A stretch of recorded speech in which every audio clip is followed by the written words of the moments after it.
And I have to say, I got some inspiration as I was working on this project. I was reading an article in a magazine that was talking about how so much progress has been made in improving the health conditions of the oceans.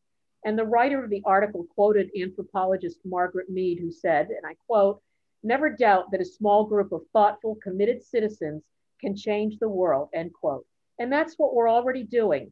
We're giving our time, energy, showing interest and concern by attending these presentations and implementing what we learned through them. And we're going to set a good example for the generations that follow us. We will become the teachers and stewards of the earth by our actions to protect our environment, cultivate our surroundings, and show respect for the natural world. The generations that follow us will stand on our shoulders, follow our lead, and continue what we have begun. So this morning, I'm going to break down the steps to follow to build a meadow, giving you the perspective of a master gardener.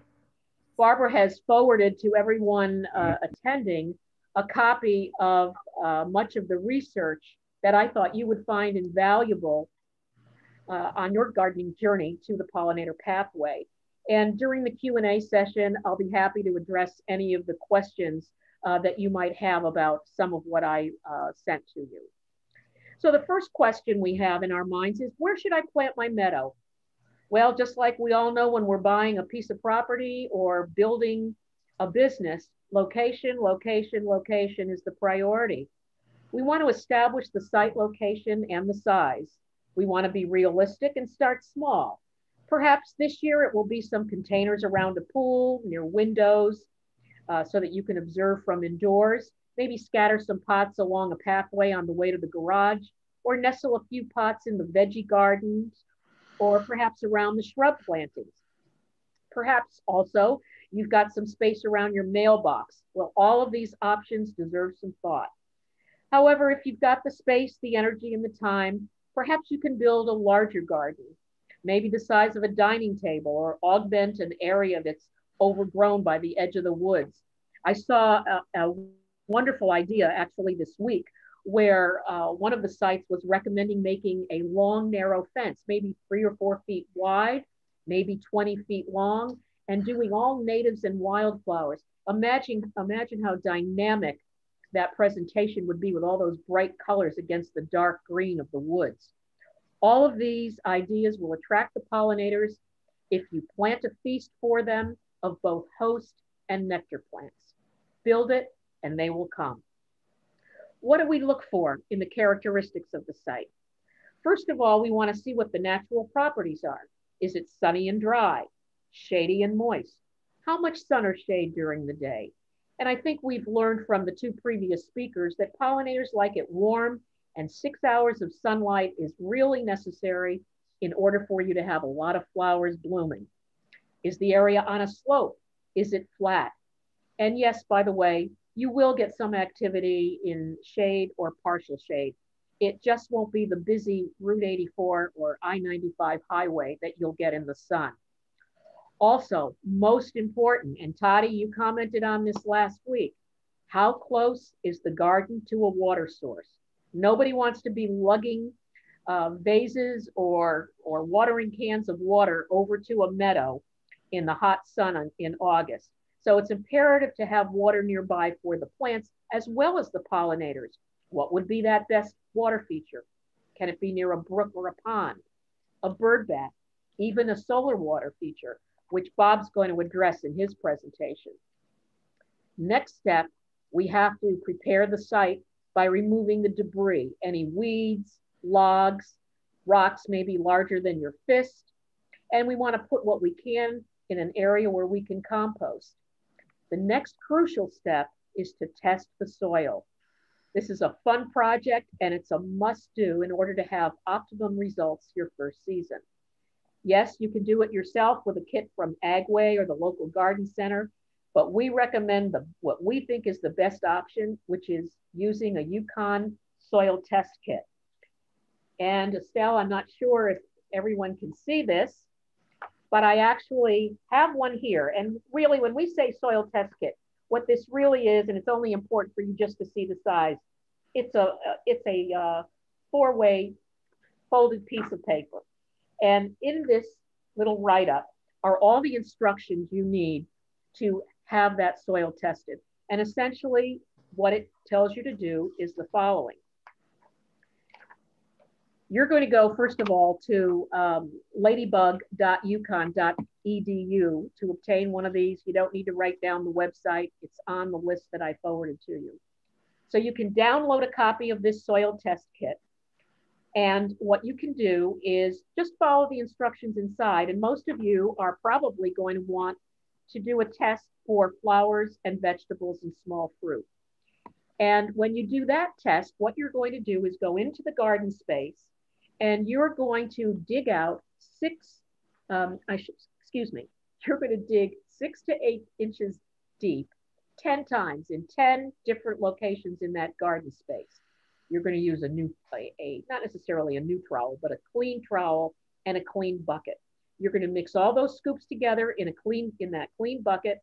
You're going to remove 1 trowel full. You're going to place it in a baggie and you're going to mail it with your personal check. And I believe the cost this year is about $12 for the test. You're going to send it off to UConn in the address provided with your check, with your return address. And in about a week to 10 days, you're going to get a reply from them. So while you're waiting for that, you're going to outline your garden space. We use a hose that bends so nicely on our property at the observatory. Here at home, when I'm doing a new garden, you may find this laughable, but it works. I use flour from my kitchen because the white shows up beautifully against the green. And I can do my outline and then start to remove, again, any of the grass or weeds that might be remaining. So once we hand dig that area, or better yet, till it, we will probably have received our report. And when the report comes to you, it's going to look like this. This happens to be a soil test that we received here at our home recently. And on that soil test, it's going to tell you what you need to do in order to have optimum results raising flowers. They're also going to give you a soil nutrient sheet of paper that has all the details about what these different nutrients will do. For example, if they suggest adding nitrogen, that's so that you're going to have strong green leafy growth. If they tell you to add limestone, we're going to change the pH level from being more acidic to being more neutral. If it's phosphorus that you're adding, that's for root development. Potassium or potash is for hardiness and helps to control diseases. So they explain to you every step that you have to take and recommend the amount that you need to add for the size garden that you noted on your form. Now, the best way to do that is to, and again, it will depend on the size of your garden. Let's say you have a big one, you're probably going to want to put a piece of tarp on the ground, mix all these amendments together, and then scatter them across the garden space, work them in with a shovel or till them in. Another option, of course, for something smaller is just to use a wheelbarrow. So then we've got to worry about the texture of the soil, and they will respond that for you. I've just been given the 10-minute signal, so I'm going to talk a little faster. When we do the texturing or prepare the texture of a soil, there's really only one way to do that, and that is by adding organic material. What do we mean by organic material? You can use something like Coast of Maine's lobster compost, which is what we use here at home. It's a wonderful product. Less expensive option is to use composted manure. You can also add peat moss. And again, they will make those suggestions to you on your report. And you're going to amend by adding that to the soil and turning the soil over before you do your planting. So the next step is the real fun step. What, why, and when are we going to plant? Well, we're recommending that you go native. And as I'm sure Bob will comment as well, our friend, Professor Doug Talamy, who teaches entomology and wildlife ecology at the University of Delaware, says it best in his book, Bringing Nature Home, which is going to be one of the recommendations that you'll find on the list I gave you. To paraphrase the professor, his thought is that if we're going to have a well-balanced outdoor green space, it should be 70% native plants and 30% non-native. We've heard a lot about natives already. Non-native refers to plants such as a Japanese maple tree.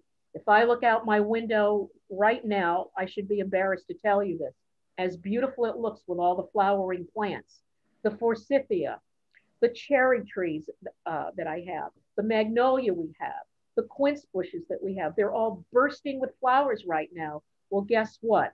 They're all non-native. So I'm well over 30% on our 4+ acres here. So this is going to be a change that all of us are going to have to make if we want to attract more pollinators. We want to create wildness, as Doug Tallamy calls it, or a new land ethic. So I'm going to talk about that further during the Q&A, but I do want to jump to where we should obtain the native plants. I think that's important for you to know because there are lots of choices in our area.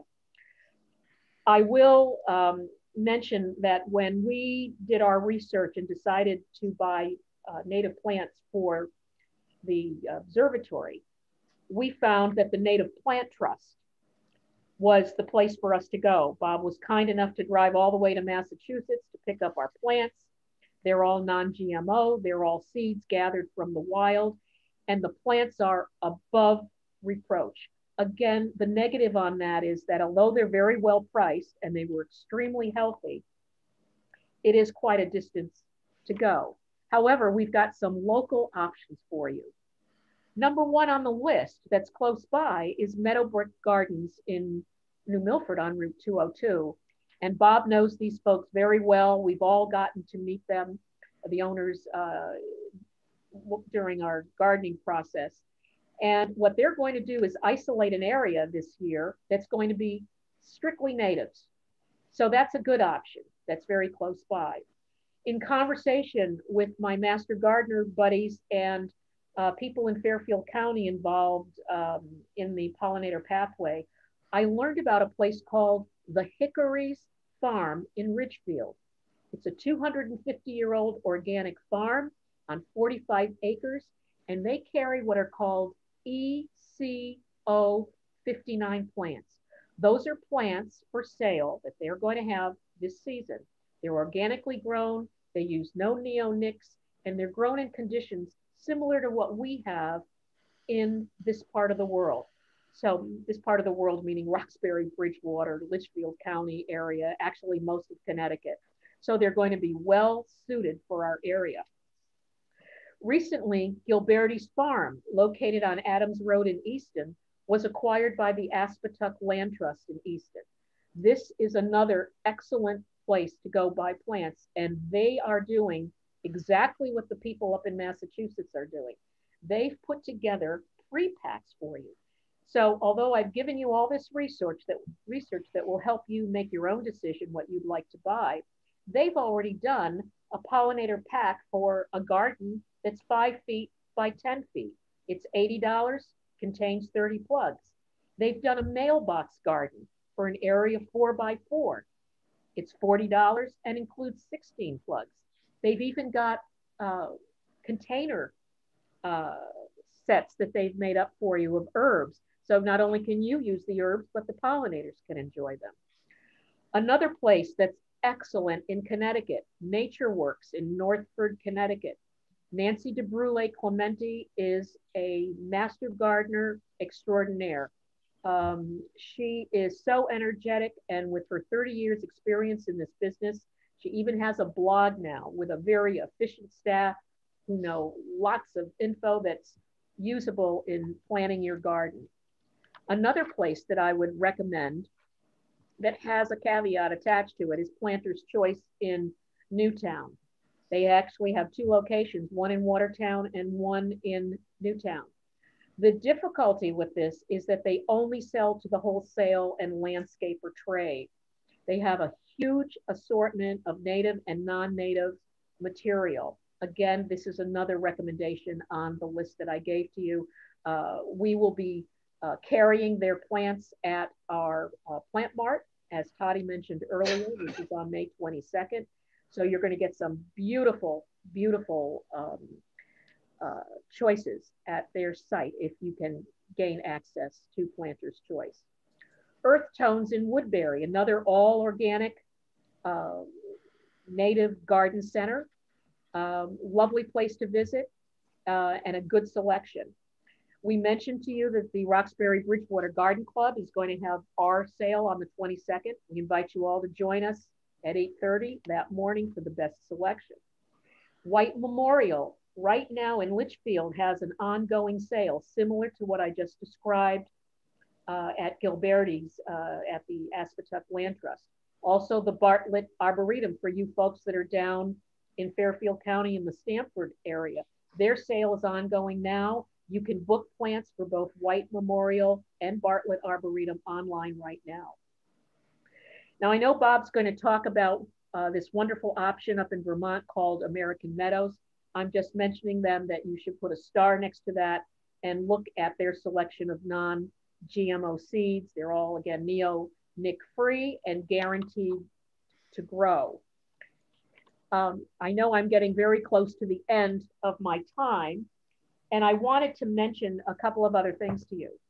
If you're looking for another book, besides the Doug Tallamy book, and it's one of several that he's published, this is the Bible. This will have the keystone plants in it, meaning the trees on your property that may even be right there now that are going to be the host plants for some of the pollinators, as well as wonderful nourishment, good protein for our birds, lots of larvae on these 5 trees.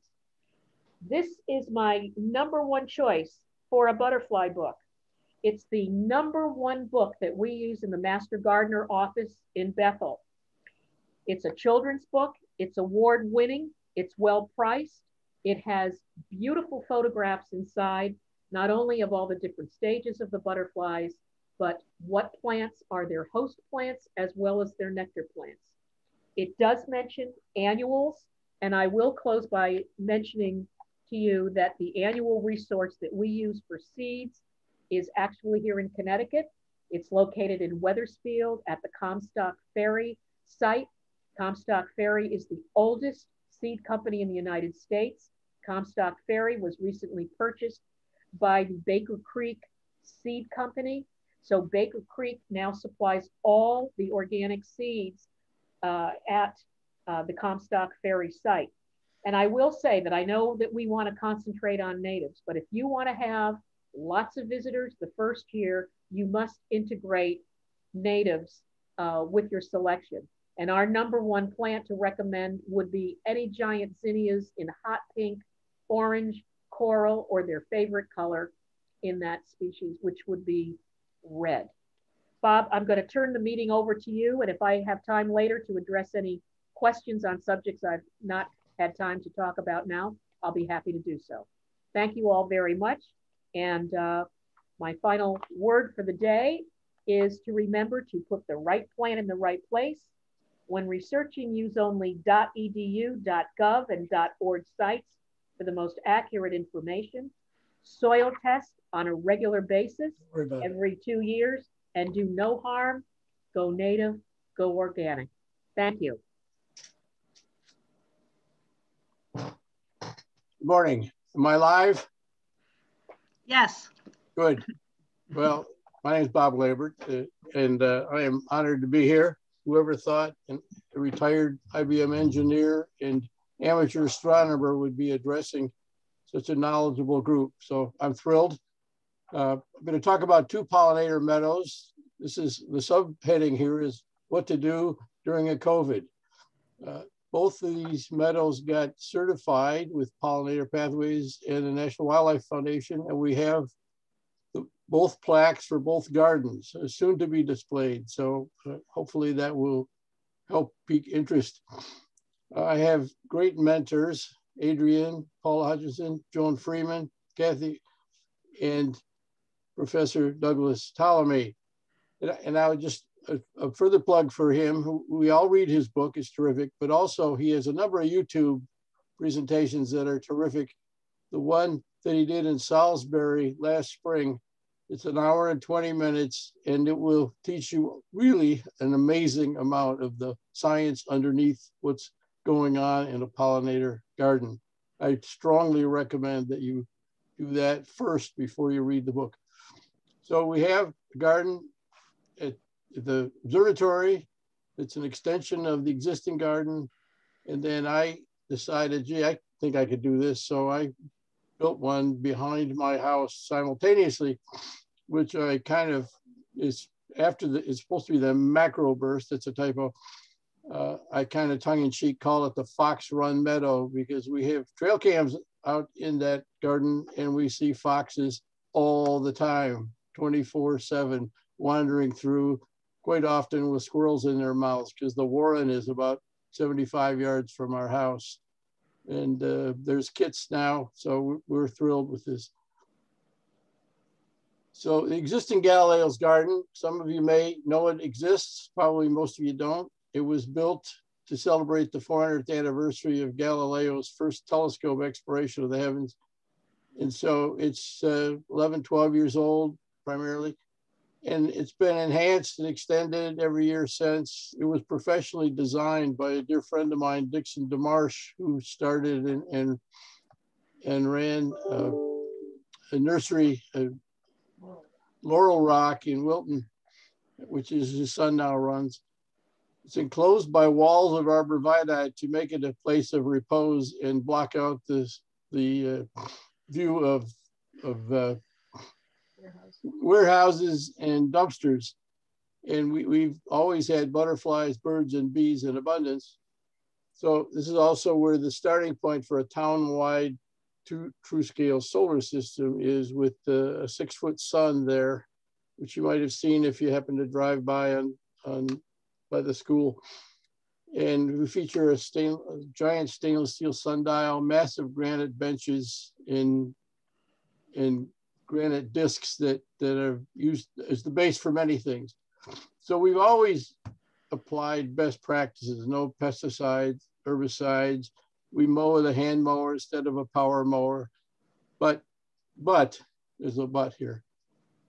So it's a pretty popular site. A lot of students use it. So we have over 40 varieties of perennial flowers and shrubs, and we've annuals added every year to them as well. Giant red zinnias we found are the best attractors, but we do have color from early April, late March through November. And so it is always of interest. With many pollinator attracting plants, but alas, many are non-native, because we built this long before the whole notion of true native required was not really invented. And we had too much grass.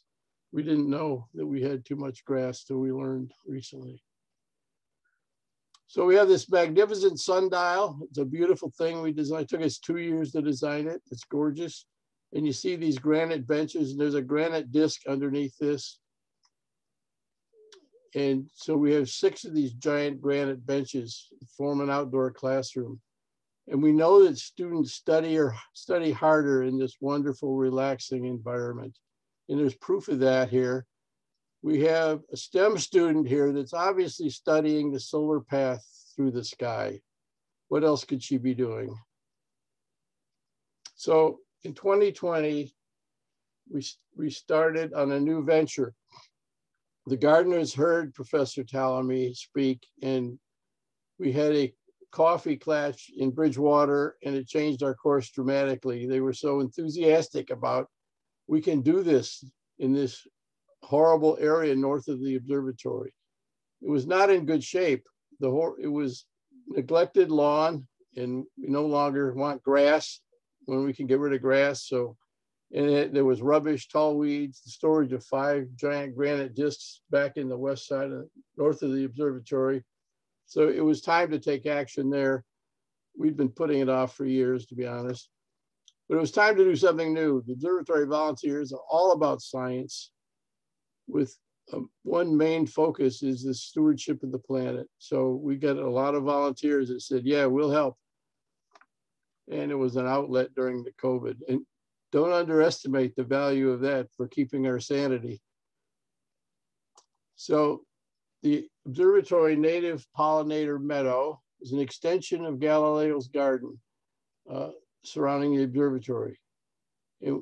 We started in early spring, and it was certified by August. That's not bad. 5 months from having coffee to having a certified meadow. It was done by all volunteers. We started from the Sami farm in Watley, Mass. We got 150 perennial plants, and there was 7 species of native pollinator plants.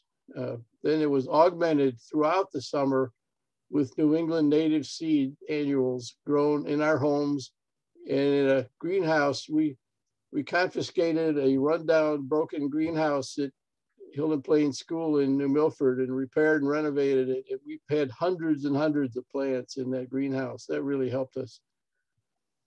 But as you know, when we plant perennials that are plugs, healthy as they were, it's a 3-year process to get them to be really sustaining and fully flowered. So we augmented all through the summer with these plants that I mentioned. So the goal is to have a teaching garden that's a true native pollinator garden. And we did a lot of teaching as we went in the summer because so many people dropped by and they couldn't pass without getting the whole lecture from several of us. So the major steps, a 5-month project. Make a plan, that was easy. Buy native seeds and native perennials, that was easy. Figure out sun, shade, wind, water, varying soil needs, even though it's a small area. That was not so simple, but we did it. And the key is you have to think meadow, not a garden. People want to take all this stuff and make a garden, which has structure and things clumped together, etc. No, meadow, think meadow. Digging up the sod was by far the hardest job. It was a lot of sod and it was pretty deep. We had the soil tested and augmented. We brought in topsoil. We installed a hardscape, and you'll see the pictures of that, bluestone pathway, the granite bench, and the water feature. And then you install, after you get the hardscape in, you install the base watering system. You can't do all the soaker hoses around until you plant the plants, and meadow layout, and adding native pollinators to go as we go along.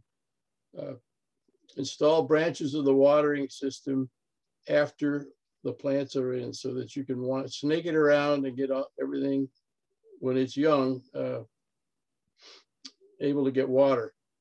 And then Adrienne's assistant, she is the sweet peat salesman of the world. We got 2 inches deep sweet peat everywhere. And boy, does it help. I would recommend sweet peat. And it's not that expensive if you buy it in bulk. And then we kept getting more native pollinator annuals coming along from gardens. And so it just kept growing. And then you relax and hand out bouquets to curious passersby. I don't know how many bouquets of zinnias we handed out to curious people, but that was a way to make friends. And then we very carefully, judiciously harvested seeds in the fall from everything. And so Adrienne is the keeper of the seeds, hint, hint. And so people that want these seeds, they're probably going to be handed out in packages over the next couple of weeks, and there will be no charge for native pollinator seeds. And here was the augmentation. Here's all we needed. It wasn't a big deal to pollinate, augment, and you could buy this stuff anywhere. So now we start construction. Over here, we had to remove sod with small shovels, and man, was that hard. Paula could outdo 2 of us guys because she had sharpened her shovel. I'd never heard of sharpening my shovel, but when I did, I could keep up with her. So we got 8 yards of topsoil delivered, And then here's this one of these giant discs. That's a 1-ton disc that's going down, laying down. We made a water feature and a bench out of these giant discs that we just happen to have laying around. Probably most of you don't have 1-ton giant granite discs laying around, but we did. So laying out the hoses and planting, that was July. The rear of the building, the same day. Granite bench, once it's installed, it's really cool when you have all plants around it. It's very attractive. And then we had, so here's two 1,400-pound bar quarry granite discs for the water feature, just starting the process. By early August, we had the 5 yards of sweet pea laid and spread, raked, and then we got a garden starting to grow. So here's the plant list. These are things you're all familiar with: field pussy toes, columbine, bee balm, beard tongue, mountain mint, goldenrod, aster. This is what I went to Massachusetts and bought. And boy, it was so healthy. And they were so professional at the place in Vermont, in Massachusetts. So we have seeds from some of these, I believe, Adrienne. So here's the finished water feature. This is in September. And it's, there's a, as you can see here, we have a solar panel here. Under these rocks, we have a 30-gallon reservoir. This basin's 4.5 feet across. Water flows with a pump that's in the reservoir, flows from here down here, then through a drain there. It's in perfect equilibrium. That was the hard part. So water feature works. There were doubts. This was hard. These concave granite discs that I mentioned came from a DoD project to make space telescope mirrors for surveillance at the place that did the Hubble and the Chandra telescope mirrors. Most of their work's DoD. So we took something from spy satellites, and now they provide water for pollinators. So that's a beautiful thing. The solar panel tilt is adjustable, and here's how it works. Just a very gentle flow. You don't want a big fountain in a water feature, right? So here's some photos from as it matured through the summer. We had a lot of butterflies. We had more bees. We had hummingbirds. We had a lot of other birds. So it was working. But the things that were carrying the load here were the annuals that we planted, Tithonia and zinnias and many others, because the newly planted things just won't be carrying the load till middle of next year probably.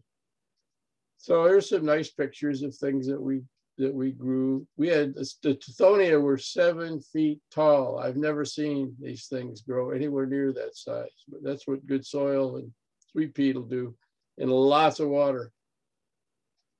That's year one stuff. We need a lot of water. So here's September 25th. And the volunteer team did a great job with the path and all of the work. And this is behind the observatory. That was a mess. And it's now turned into a very quiet place that people don't go. So the pollinators are happy to be there. It's quiet, and it gets all kinds of afternoon sun right up until sunset. So it's ideal. So what are we going to do this year? This team only gets excited when there's a new challenge. That's one of the things that you have to do as a leader of volunteers, is keep them challenged. So what we learned is that the main garden really needs help too, because we have so many things that were planted that are not native and aren't really carrying their load. So the major changes to the main garden, based on our learning, we strip out or replace plants of no pollinator value. There's quite a few. The big grasses that were circa 2010, they have absolutely no value whatsoever. And the nurserymen admit that. Whoops, but they didn't know 10 years ago. So that's underway. We stripped out the grasses. enlarging the plots to reduce the grass area. The goal is to be less than 50% grass area. 70% would probably be better in the long run. So we enlarged the garden plots, and we've got most of that done and outlined. We use Belgian block to define the edges, the perimeters. And that's just about done. Then plant more native perennials purchased in the area. We did buy one of the packages from the White Memorial Conservation, which we get in late May. And we have we have an account with the Planter's Choice that we get 20% discount and no tax. So we can stretch dollars really, really well and buy there. And they're very helpful to us. It's a joy to go there and just hang out. And then plant many heritage seeds collected by the garden team, grown at home. And the keeper of that is Adrienne. She doesn't have all the seeds, but she's in charge. We're going to enhance the watering system for the large garden, and then many yards of sweet peat. It may be 10 or 12 yards by the time we're done. So to pay for all this, we have a fundraising project underway via a matching grant, a dollar-for-dollar matching grant that Sustainable Connecticut Partnership has set up with us, with our goal of raising $6,000. So that has started. We kicked it off a week ago. It's in the, I think it's in the New Milford paper today, yesterday's paper, and maybe one in Litchfield County. So switching gears now, I watched all this and I had a problem in my backyard that needed help. So, I can do one of these at home. So the macro burst spawned a tornado. It came right through my side yard and it ripped down many red oaks, other trees in a woodlot behind my house that had never, we lived here for 37 years at that time and had never done anything back there. But nature took care of it for us, which was kind of a neat deal. Then last year, lightning hit a giant tulip tree that was blocking a lot of the sun. And it did some deck damage, but that's okay. But it delivered sun to the whole garden area. So all of a sudden we had a sunny, cleared spot with nothing going on. So this is an opportunity too good to pass up. It's about 5,000 square feet woodland floor with wonderful soil. It's probably been there since the glacier, because this was an area that was impossible to have ever been used. And it's backed by a very long 25-foot high slope of pink and gray granite. It is absolutely beautiful once it's cleared. So a few days of raking and rock clearing and a bobcat finished the heavy work. Work could begin. So this was last spring. And we had already bought some seeds. Joan had bought seeds from this place in Vermont. And so we knew the best practices. So I just started spreading the seed. There have been no harmful chemicals used of any kind ever in that part of our lot. So we had best practices and really a ready woodland floor. So on the left is my grandson looking out over this rubble before the macro burst, and then you see the damage with all the oaks down. They went down like dominoes. It was a mess, and most of you are familiar with this. A lot of you experienced it. So the before, so after clearing, after we had a bobcat come through, these are the two trees. This one was dead and removed, and this one was lightning landed this on my deck, but it blocked a lot of the sun. So this whole area is the garden that I built, and it now gets full sun all day. And the granite slope behind it, which is this, was pretty much covered in root mass and soil and leaves, and had been for many centuries. So clearing that has been most of my labor has been in clearing that hillside. Then I'm planting rock garden plants in all the crevices here. I've planted quite a few so far. So the main task with clear rock and debris, spread 3/4 pound of native seeds, three 1/4 pound packets of different varieties. And to plant these, it's recommended, and most of you know this, you put the seeds in 10-to-1 ratio of dry place sand to seeds, stir it up, spread it, cast it with your hand. And with the dry sand, you can see exactly where you cast it, then go around with a tamper and tamper it. So this is right on the instructions from American Meadows. And I got about 40 plant specimens. It was a mix of annuals, biennials, and perennials. You have to water frequently to keep the seeds moist until the plants are a few inches high. And I kind of stressed my well trying to do that because we didn't have enough rain in that time frame. But really everything made it. Then just let things grow. With meadows, you just try to stay out of their way.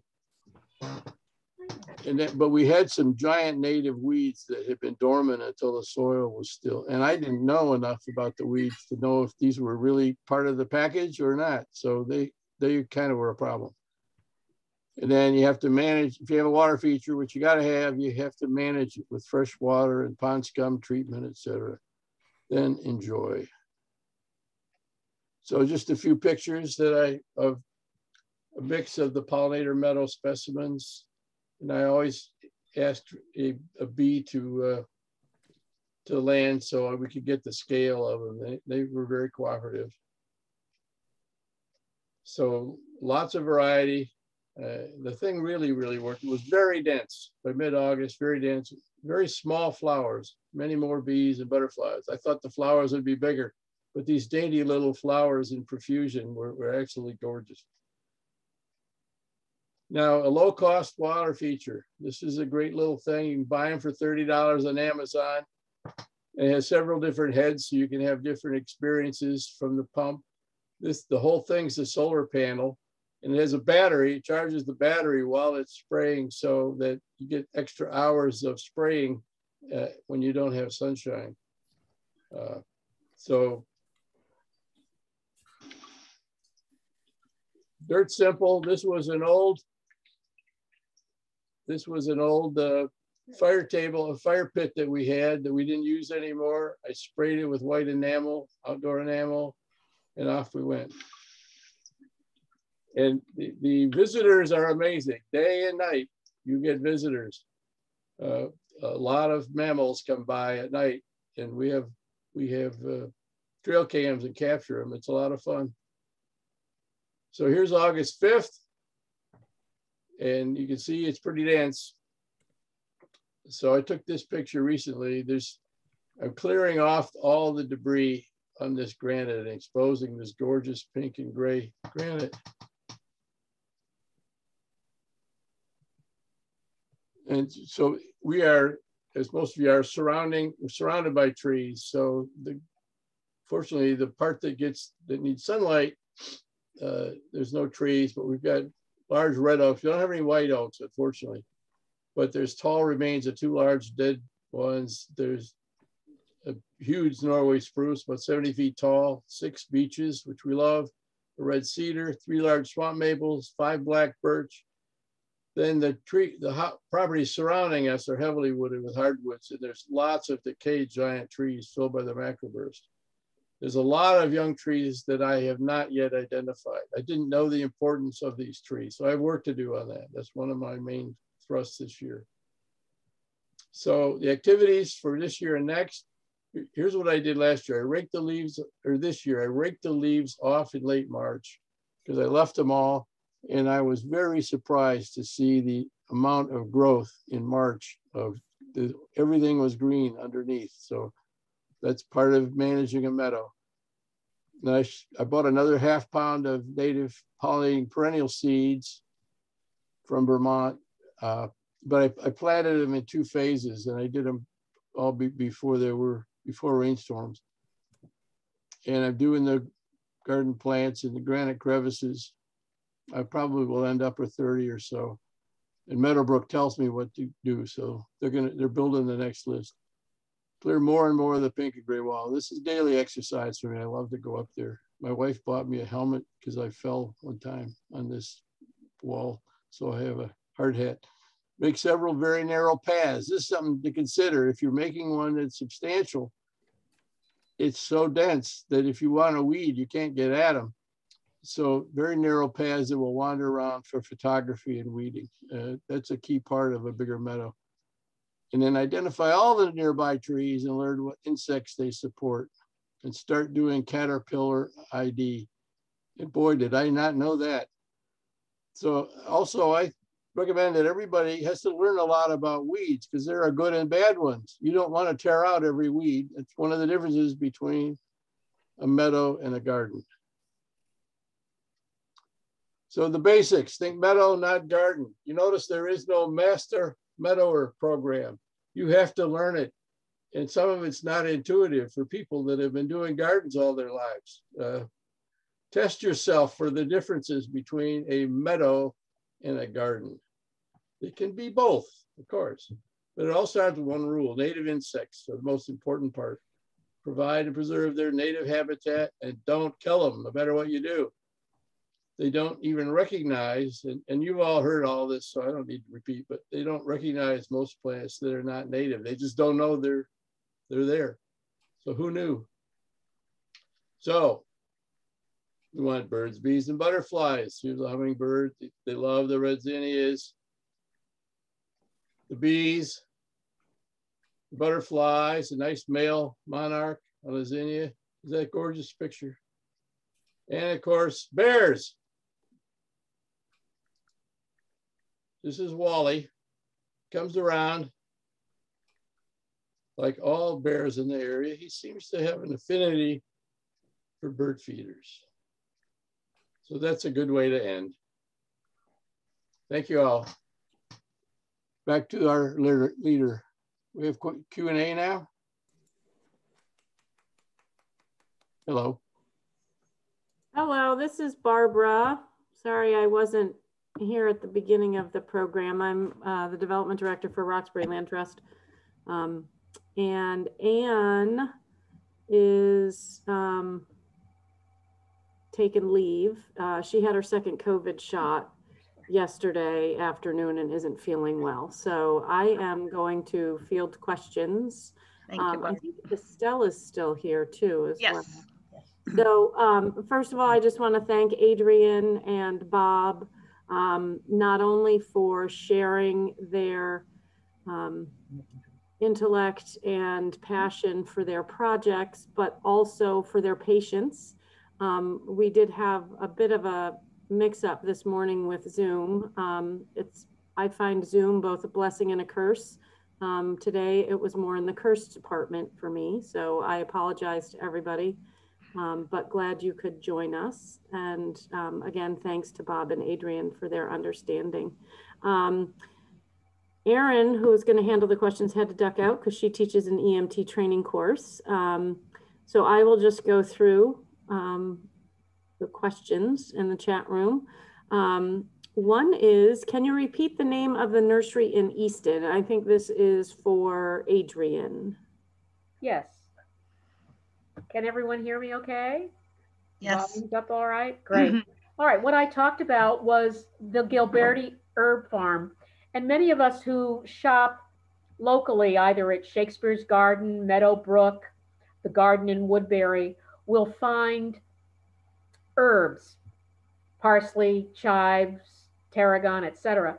And you'll see a Gilberti sticker on it. Well, Sal Gilberti and his wife, Marie, started this farm years ago. They live on the farm, grow all of the herbs, and recently the home and the gardens surrounding the home and all the greenhouses were purchased by the Aspetuck Land Trust. And if you download a copy of the reference material that I sent to you, I believe that I put Gilberti's on the list. It's located on Adams Road in Easton, and they are in the process of accepting orders now for the pre-packed pollinator pathway garden assortments. And I believe I mentioned that they have one that's for around a mailbox. They have a couple that are for containers. They have one for a 10 by 20, I believe, garden. And I urge you to take a look at White Memorial's site look at the Bartlett in Stamford, look at Gilberti's, which again is in Easton. Those three places replicate what we put in our meadow at the observatory. Again, they're all GMO free. The seeds are gathered from the wild, and I think you'll have excellent success with the plants. But again, you're going to order them online, and then when you go to their website, they'll tell you what date you can pick them up. Great. And was there one in Ridgefield as well? Yes, that's called the Hickories, and that is a farm that I have not visited. And my master gardener and pollinator pathway pals down in the Wilton, Westport area, Fairfield area, tell me that that is a fabulous place. They also sell organically grown fruits, vegetables. I think they also carry handmade items done by knitters and, you know, who might raise alpacas and so on. It's the pictures on their website are absolutely beautiful.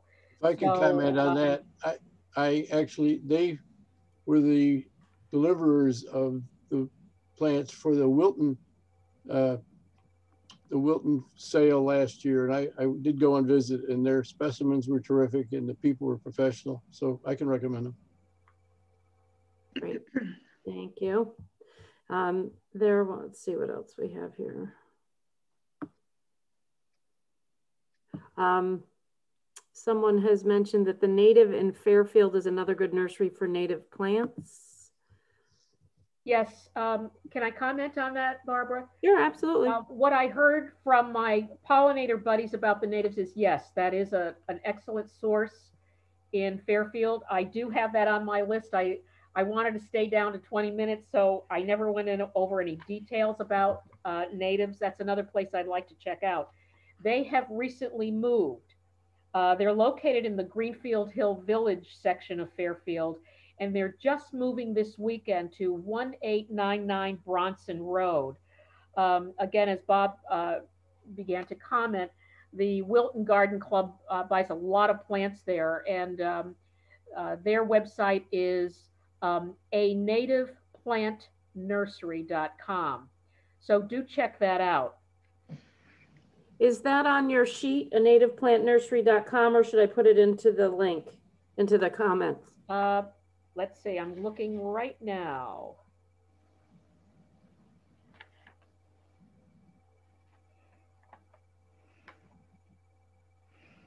I don't see it there. Okay, so it's a native plant nursery. Helps if I spell native right. Yes. Nativeplantnursery.com. Okay, I just popped it in the chat. Yes. You know, one of the comments I also wanted to make, Bob elaborated on this wonderful site, American Meadows. And when he was talking about casting these seeds, you'll find when you go on the website that they will explain to you that in 1 pound of seeds, you're going to get 250,000 seeds. Right. And so you heard Bob say that, you know, he only purchased 1/4 of a pound this season because, of course, he left that meadow alone in the fall, right, Bob? You didn't pull all those wildflowers out, so that all of those native plants that grew last year dried up, cast their seeds into the soil, and so now instead of having 100 borage plants, he's probably going to have 200. So basically what we're trying to do is to try to force out as many of the weeds as we possibly can. And Bob, I know you commented on how important the mulching is at the observatory, and we heartily endorse using sweet peat. That is our mulch of choice. There are certainly other options, but what makes sweet peat so terrific is that it will gradually deteriorate in your soil. So by the following season, you don't have to do what many gardeners have to do in the spring. They have to have their crew, or they themselves have to remove the big, heavy bark mulch, which is not doing any good to your garden. The sweet peat is going to put nutrients into the soil because, again, it's all organic. This is certainly Martha Stewart's mulch of choice as well, if that has um, any kind of an endorsement for you. So I did want to talk about the containers. If anyone has a question about container gardening, one of the invasives that all of us use in wild abandon in our garden because it's such a rich source of nectar would be the buddleia, the butterfly bush. And we've all seen butterflies, ourselves included. Bob and I have noticed them on the several plants. I think we have about 4 or 5 plants at the observatory, right, Bob? right. And the butterflies and the bees go crazy for it. The reason that it's being discouraged, and I have to say, Doug Tallamy will tell you this is the plant he hates the most. Why? Because again, an aggressive invasive. It will cast many seeds and plant alongside the master plant as well as in your sidewalk. I've had them in our patio. We get them in the driveway. I pick them all out. But I have good news. Our favorite annual grower is a company called Proven Winners.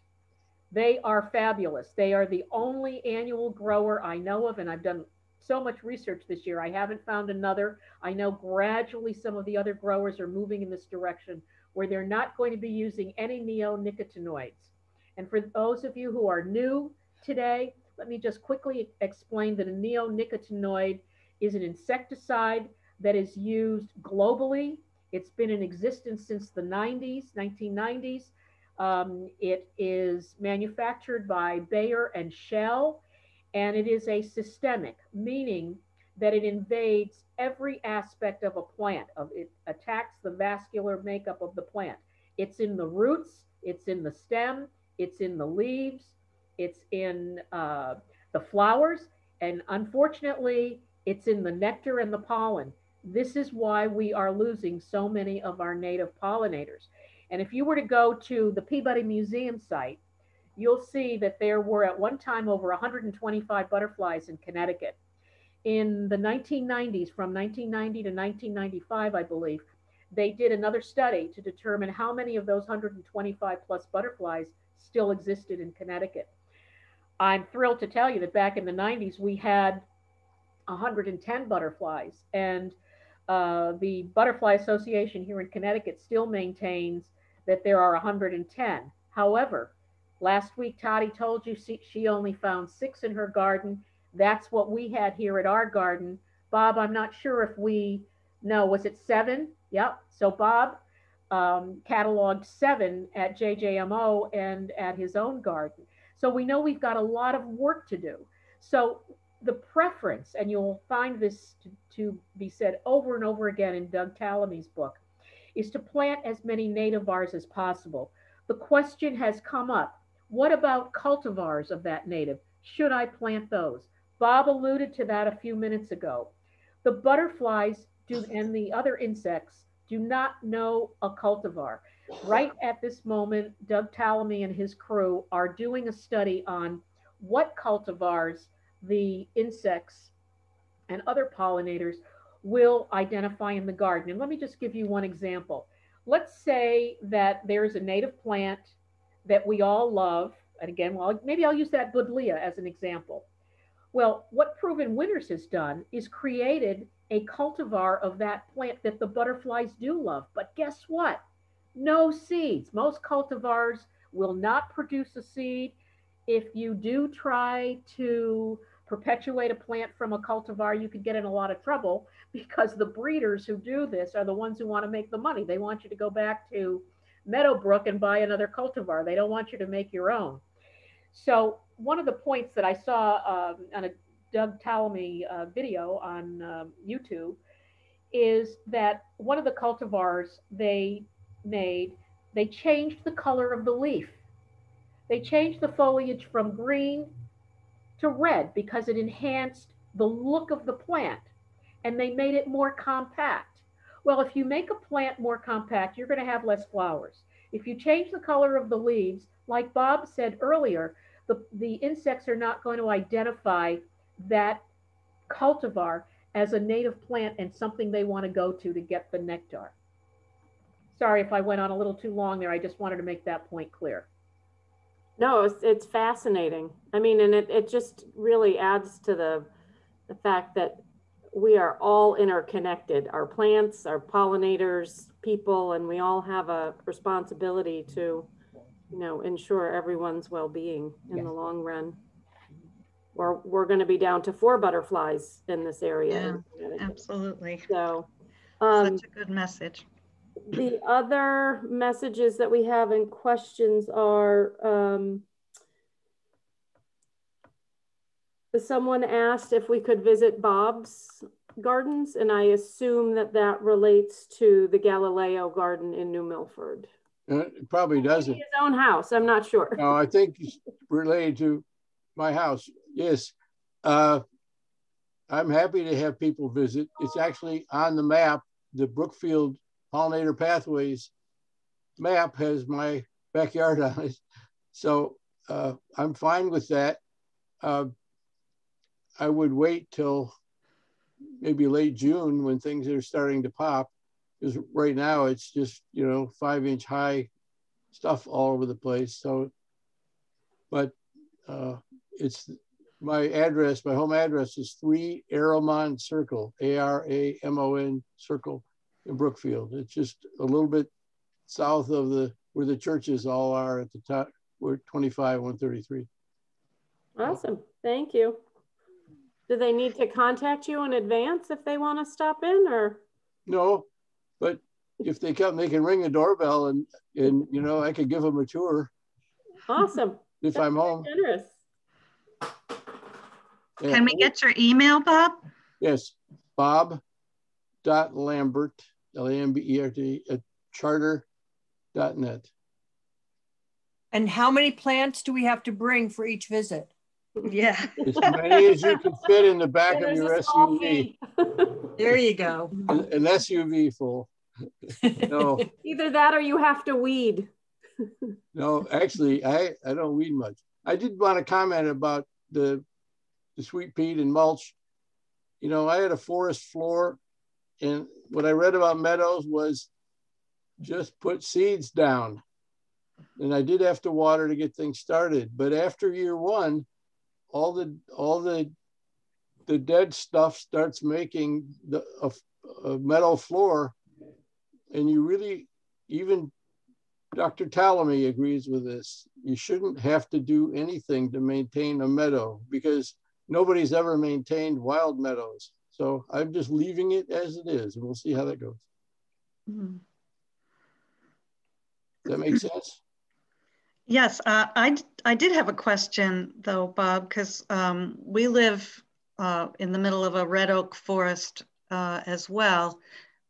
We could create some area with some sun, but as soon as we try to dig around the periphery of our property, we run into so many rocks, so many root systems, so many nettings of fine roots.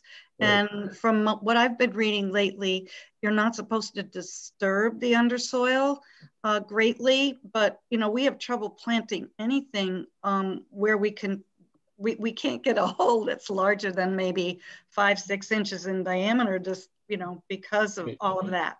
Right. Well, yeah, it's a combination of the rocks and the matted root structures.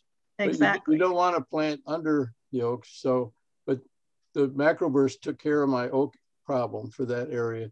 Yeah. So, but we, you know, we all know that granite rocks are the cash crop of Connecticut. They come bubbling up no matter where you are. Yeah. And there's a lot of places where you can't go down more than a couple inches. I use a Japanese hoe that has a sharp edge and flail the ground until I find a spot where things are soft enough. And so our gardens can't be organized because, you know, only 1 out of 5 places that you try to dig do you not hit the earth's crust. Yeah, no, it's difficult. And, right. you know, my husband has a Kubota, which can really do a number on things, but I wasn't sure if that's how we should proceed. And we can't really do this by hand. So I don't know. It's a difficult issue. I'm patient. If you have all the right shovels and a lot of stamina, You can dig up rocks that look like they're huge, but you find an edge and you pry it out with a pry bar. Yeah, we are familiar with yeah. that. So well. We're all good at that if we're gardeners in Connecticut. But thank you so much for presenting such a spectacular, successful venture with this. It's quite impressive. Well, the fact that I was successful is proof that anybody can do it. I guarantee you. Yeah, we have a couple of more questions and comments in here. I just want to review. I can't get my cursor to move up. A gentleman asked, I can't see his name, so I apologize, how to scale up to a larger area, an acre or two. How long is the startup process before a meadow becomes self-sustaining? Is it necessary to remove existing grasses? Yes, you must have to remove the grass. You want to remove the grass. Doug Talamy wants all the grass in the country to be gone. And literally, if you watch his video from Salisbury, he's advocating no more grass anywhere. So the answer to the question is it all depends. It all depends on what equipment you have. If you can till an acre, that's fine. You've got to be able to provide enough water to get seeds started. But if you plant enough of these things that are now being easy to buy in all the nurseries, you can start planting that. So it really depends on the plot. And you know, is there enough sun? Is there enough water? Is there shade? There's about 15 variables here. But I'm happy to send Adrienne over to your place to survey. You know, Barbara, this is one of the reasons why we're suggesting that people start small. And Bob, you made an interesting point about how you're expanding your garden this year. You know, if you start out, let's say you start out with a garden the size of your dining room table. If you contact the people at American Meadows and you want to go strictly wildflower seeds that's going to pretty much maintain itself, yes, you have to remove all that grass. But because you're growing wildflowers, they need very little amendment in the soil. Think of what we see when we drive up Route 22, go through Millerton, New York, and you see these beautiful fields. Depending on the time of year, they could be filled with solidago, which is goldenrod, or some of the beautiful wild lupins in that beautiful blue and purple tone. They're not amending any of that soil. So granted, we want you to have the test, but after that, you're probably going to hear or read when you go to the American Meadow site, which by the way, I do have on your resource list, that they're going to tell you to do the easy care way. Again, you will probably need fewer than, Bob, what would you suggest for something the size of a, maybe something 10 by 20? If you were to do a garden that size, you wouldn't even need 1/4 pound. No. Now, the last time I looked at the site was yesterday, and they've doubled the price on their seeds because everybody's getting garden crazy now. When I looked the first time, they were around $10. But like I said earlier, you've got 250,000 seeds to the pound. Right. Nobody's going to need that if they're just starting out with a meadow that's going to be the size of a dining room table. That's for sure. Total cost of my garden was under $200. For all the seeds, or total? For the seeds, for the pump, I did buy some, a package of a bunch of seeds from the place in Ridgefield, but I didn't spend $200 on the whole thing. So use your head, not your wallet. So if you don't need 1/4 pound, there's a lot of people on this call. You all know a lot of people that would be happy to take part of the seeds that you don't need. Yeah, buy a pound and share it. Good point, That's a great idea. One bag of play sand goes a long ways.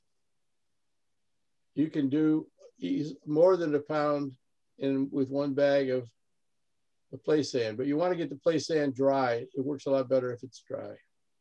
Also, another recommendation is to check out Victor DeMasi in Reading, Connecticut. I did put his name and telephone number on your resource sheet. He converted his entire backyard to a meadow about 40 years ago. And he is a volunteer and may even be an employee now at the Peabody Museum, which has a huge collection of butterflies. As you probably know, they're affiliated with Yale. And they're the ones I mentioned earlier that did the study. And he usually attracts about 20 different species of butterflies each season. At least that's what he's been able to attract up until now. You can go to his meadow. You have to dress appropriately because there are plenty of ticks. But it's a good place to get an idea of what a meadow can be. And they're every Saturday during the summer. He may still have 4 varieties of milkweed seeds available. And for those of you that maybe didn't have an opportunity to download the resource list, his phone number is 203-448-0106. He's quite a character, very, very interesting. And he and his wife travel all over the world hunting for butterflies.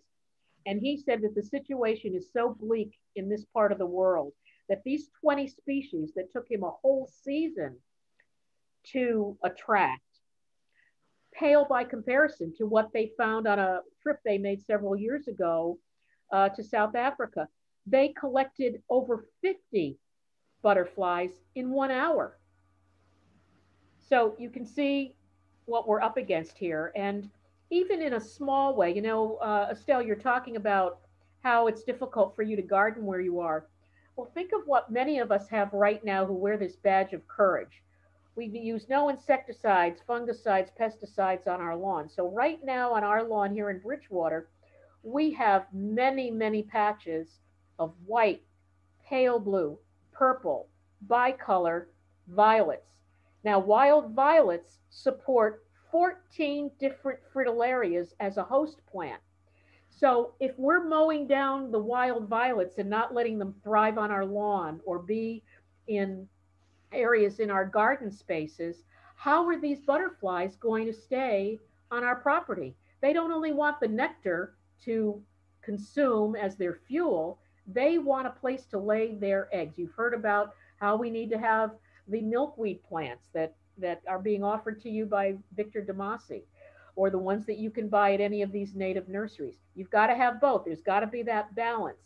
So right now we've got dandelions that are just starting to pop. We'll have seas of yellow on our lawn until they're all mowed down, when the rest of the garden starts to produce nectar plants for the bees. As a matter of fact, we eat the wild dandelions in our lawn because we don't use any insecticides. They're extremely nutritious. So I'd recommend starting off even with a couple of containers and put in maybe one of those invasive buddleias that's going to be your thriller plant. It's going to grow nice and tall. And around the perimeter, put some of the native plants or the annuals that we know will attract the butterflies. Bob, you have growing in your yard, in your new meadow, borage. Borage is that beautiful blue flower. Some of you may have looked at that. You gave it to me. That's why I have it. I'm sorry? You gave it to me. That's is that one of the ones I grew? I think I know I grew it for JJMO. I'm going to disagree with her for a second. Don't start little. Think big.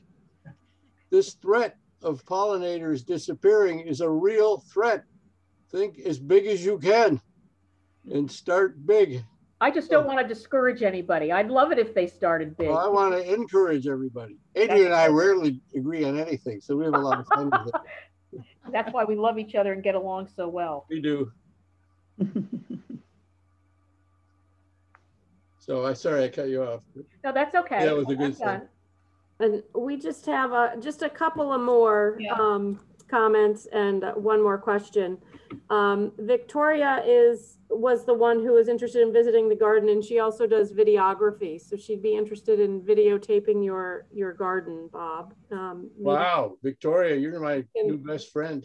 Link up somehow post lecture. Laura Evans has made a few comments. One is that she has copies of Doug Ptolemy's latest book, Nature's Best Hope, and that she's also, I believe, donated copies to the Minor Memorial Library in Roxbury, if people want to check that out. She also mentioned that the Mount Cuba Center, which I believe is in Wilmington, Delaware, or Delaware, I know it's in Delaware, does plant trials of pollinator plants. So if anybody wants to look at that, she listed the website in the chat. She also mentioned that in his latest book, Nature's Best Hope, Doug Tallamy discourages nativars, which is a shift from his earlier book, Bringing Nature Home. So I don't know if people want to look at both of those books and find a happy medium in the middle there. And then also Charlie F. has asked a question concerning deer. In addition to bear, it's also the other topic on many gardeners' lists, right? What is deer resistant or? I'll comment on that. We have trail cams out and we have 4 or 5 deer that wander through, and I'm not going to spray in the garden. It's pretty prolific and they can eat what they want. We love to have them around. So if they're eating there, they're not eating my decorative plants. So we just have fun looking at them. You know, we got to see the buck and doe mating last fall right in the front of our yard. That was kind of interesting. Woo! Racy. Last year we saw fox. This year foxes mating. Last year moose and deer mating. So you know, if you get into nature, you see the whole cycle, and it is interesting. People do snicker when I say that, but it is interesting stuff. Can I just add to that? Squirrels mating too. In the resource list, I did make a note that of deer-resistant plants and resources to find those, and also native plants and wildflowers for Connecticut. And many of these write-ups that I've recommended will tell you which ones are deer-resistant. Now, in addition, I also forwarded to everyone a list of not only organic weed killers, but deer repellent recipes. And I have to tell you that although I'm approaching the pollinator angle on our property, not by building a meadow, but by having areas in each one of my garden beds where I'm planting the nectar-rich plants. And so, like many of you who have some formal or informal style gardens, we all know what a heavy lifter hostas are in our gardens and what deer candy they are. Well, my husband is religious about making our weed killer. And I have to say, the deer do not touch our hosta. They do not touch our lilies. They do not touch any of the other deer candy that we have here. In the winter, we do wrap the azaleas and the rhododendron with burlap, but these weed killers work. And again, neither the weed killer or any of the repellents are systemic. And so that means they're not going to go down to the root. So if you use one of the weed killers, you're going to have to repeat that over and over again. But if I got a solution for you folks that want to get rid of weeds, I feel like Superwoman out in the garden using my propane torch. And I included the information about the Flame King propane torch, #2 from Amazon. It's $23.15 with Amazon Prime. It has an integrated lighter. You can purchase propane cartridges from Agway in New Milford for $5 a piece. Each cartridge lasts about an hour, and it's best to do on a dry, sunny, windless day for maximum results. And when you hit a weed with this propane torch, it doesn't just die, it vanishes. And the best part is there's no trace of debris or dust. It just disappears. So that's how I get a lot of the plantain and other weeds out of our driveway and walkways and so on. It's an excellent item, highly recommend it. Adrienne is a new woman since she got this thing. Superwoman.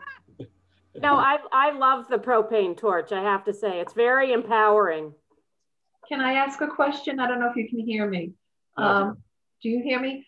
Yeah. Adrienne, you know where we are, and you know that Harold loves to mow the lawn. But with me thinking of the dandelions and the other little plants that are growing, the mowing the lawn should be like once every 3 weeks. Am I right?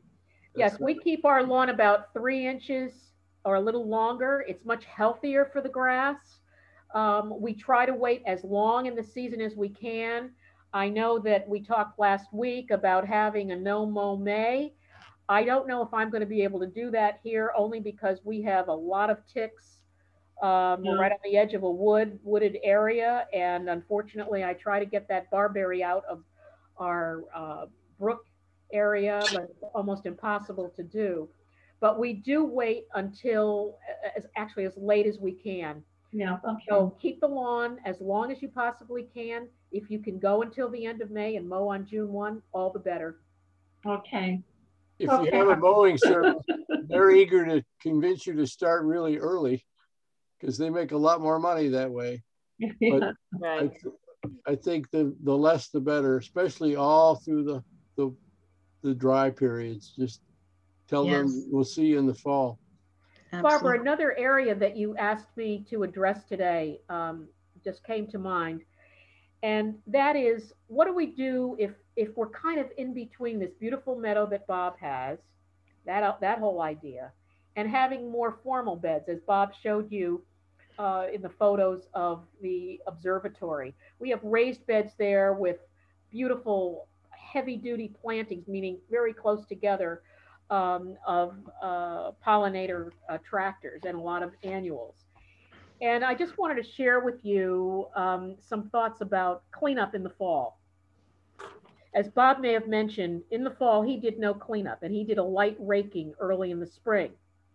Here at our home, we do a general cleanup of all the garden beds the end of October. And what I mean by that is we've waited for all of the echinacea, the cone flowers, to completely collapse. All the seed heads have been devoured by all the birds.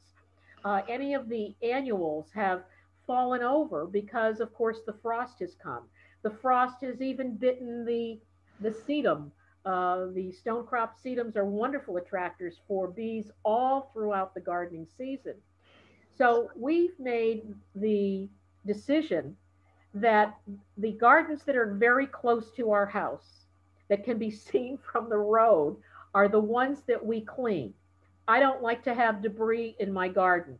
If you leave a lot of debris, especially in a formal bed, you could rot out, especially if you have a huge collection of lilies and iris like we do. So those beds are completely clean to discourage any rotting of the plants.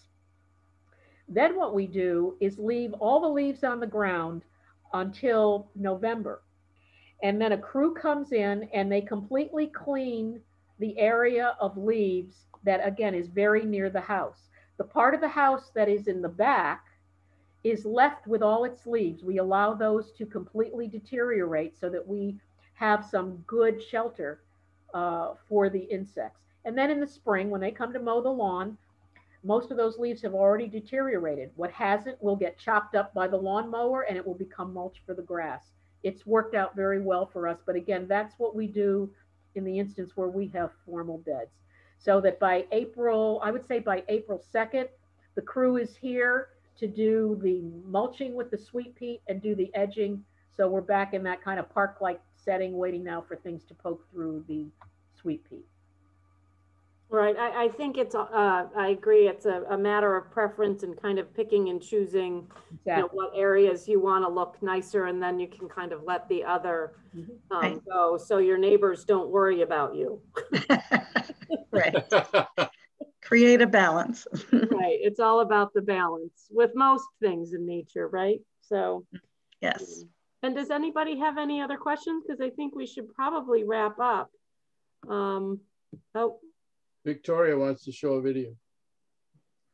Sure. I'm going to turn that over to Estelle, because I'm trying to find Victoria and I can make her a co-host. Right. Yeah, thank you. This was the very first butterfly you see, the morning cloak, and what's so special about them. I first videotaped them in Brookfield at a friend's house last year when I was staying there, but they overwinter as an adult. They don't, you know, migrate like the monarchs and they don't, you know, go into a cocoon. So I was shocked. It was on February 23rd, because I remembered it was my second Madeira shot. And I was on the computer and I'm right by the window and I have a lot of wildlife where I live in Woodbury. And I saw something flutter by and I'm like, oh my God, it must be a butterfly. And sure enough, it was a mourning cloak. Would I be able to just show it? It's short. I think it's 2.5 minutes, but it's a really good close up. I just made you a co-host, Victoria, so you can screen share. Okay, let me see. Give me a second. Now, where do I want to go? I want to go. He's going to eclipse my bear video. Sorry, Bob. Butterflies are less scarier than bears. Oh, we love Really? the bear. Even though it's named as Wally. Wally. Give me a second. I did this the other day for the garden club I belong to. Hold on. These are all my files on my Seagate backup.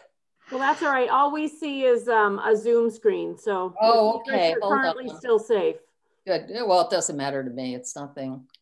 Okay, hold on.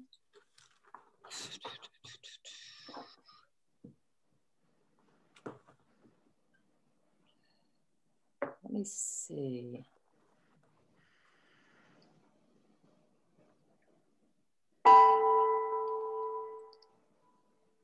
You guys see anything? No, still the same Zoom United screen. There's that share thing on the very bottom right of your. Yeah, that's what I did. Let me get back out of there. Because we're still looking at the post attendee Zoom screen. Okay, hold on. I hope I don't lose you guys. So hold on. I'm sorry, I'm holding you guys up. It says I'm screen sharing.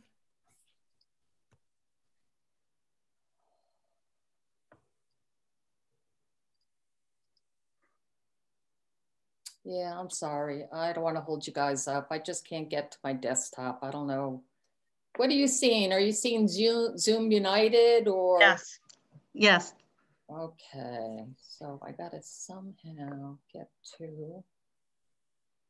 Barbara, while you're doing that, trying to make that hookup, I'm going to give Estelle some of the seeds from the observatory. This is the week that I'm planting our seeds. I'm about a week ahead of doing that. So I will have some zinnias and some cosmos available, maybe some sunflowers. I'm not sure what other seeds some of the gals, you know, my colleagues at the observatory collected. I didn't have much luck gathering seeds from the natives. They were just so tiny and many of them had already been attacked by the birds. So I don't have those, but I'll be happy to save, give you some of the seeds we saved that we purchased in Wethersfield at the Comstock Ferry site. They're beautiful zinnias. Great. Great. Okay, so that Estelle will. I see it. We could possibly put those, use those at the plant mart, you know. Yeah. We don't see it, Victoria. We can hear it. Okay, I'm sorry. But if you want to send me the link, I can email it to everyone with next week's. Okay. What's your email, Ann? Oh, yeah, Barbara, you're appearing under the name of Ann. Oh, sorry. Yeah, I don't know why. That's like another little Zoom. I don't know. Zoom is being very, it's very odd today. Yes. I have other words, but yes. Odd. My email address is barbara@roxburylandtrust.org. Yeah, I emailed you a few times this morning. I was having problems getting on with that link. All right, I'll send it to you. Yeah, and then I can, you know, kind of what I did with Adrienne's attachments. I'll just include it in the link that I sent out for Tova's talk next Saturday. Yeah, we had her also at the Roxbury, or at the Pomperaug Valley Garden Club. We had her, not last year, it was the year before, I guess, because of COVID. Yeah, she's a great speaker and very. We've had her a couple times at the Roxbury Garden, Bridgewater Garden Club. She's very knowledgeable. Well, Yeah. she lives in Roxbury. Doesn't she live in Roxbury? Yes, she lives on South Street in Roxbury, and her yard is a wonderful example of Doug Tallamy's policy. It's almost entirely meadow. So, and she's been doing that for years. Yeah, years. It's wonderful.